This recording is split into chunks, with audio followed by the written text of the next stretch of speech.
ఎప్పుడు చేసే విధంగా కాకుండా ఒకసారి ఏ విధంగా ట్రై చేయండి. పాలకూర పప్పు టేస్ట్ అయితే చాలా బాగుంటుంది. ఒక్క ముద్దు కూడా వదలకుండా మొత్తం తినేస్తారనమాట. మరి ఇంకెందుకు ఆలస్యం, వీడియోలోకి వెళ్ళిపోదాం, వచ్చేయండి. ముందుగా ఒక కుక్కర్ గిన్నె అయితే తీసుకొని అందులో 1 కప్పు వరకు కందిపప్పు అయితే వేసుకొని శుభ్రంగా క్లీన్ అయితే చేసి పక్కన అయితే పెట్టుకున్నాను. నెక్స్ట్ వచ్చేసి పాలకూరని ముందుగా క్లీన్ చేసుకున్న తర్వాత ఇలా కట్ చేసుకున్నానండి. ఆకుకూరలు ఎప్పుడైనా సరే మనం క్లీన్ చేసుకున్న తర్వాతే కట్ చేసుకోవాలి. కట్ చేసుకున్న తర్వాత క్లీన్ చేసుకుంటే అందులో ఉన్న ప్రోటీన్స్ అన్నీ కూడా పోతాయి అన్నమాట.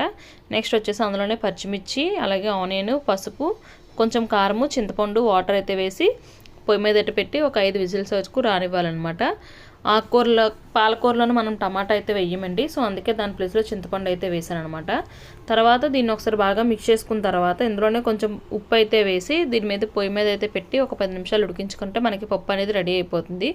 పోపు కోసం ఆయిల్ అయితే వేసుకొని ఆయిల్ హీట్ అయిన తర్వాత వెల్లుల్లిపాయలు, ఆవాలు, జీలకర్ర, కరివేపాకు, ఎండుమిర్చి అయితే వేసి మంచిగా అయితే వేయించుకోవాలండి. పోపు బాగా వేగిన తర్వాత ఈ పప్పునైతే ఇప్పుడు అందులో వేసుకుంటున్నాం అనమాట. మీ దగ్గర ఇంగు ఉంటే ఇంగు కూడా యాడ్ చేసుకోండి, లేకపోతే లేదు. ఇలా యాడ్ చేసుకున్న తర్వాత ఈ పప్పుని ఒక 10 నిమిషాలు ఉడికించమంటే మనకి చాలా సింపుల్గా పాలకూర పప్పు అయితే రెడీ అయిపోతుంది. టేస్ట్ కూడా చాలా బాగుంటుందండి. మరి ఈ వీడియో నచ్చితే లైక్ చేసి ఫ్రెండ్స్ అండ్ ఫ్యామిలీకి షేర్ చేయండి. మన ఛానల్ని సబ్స్క్రైబ్ చేసుకోండి. Thanks for watching.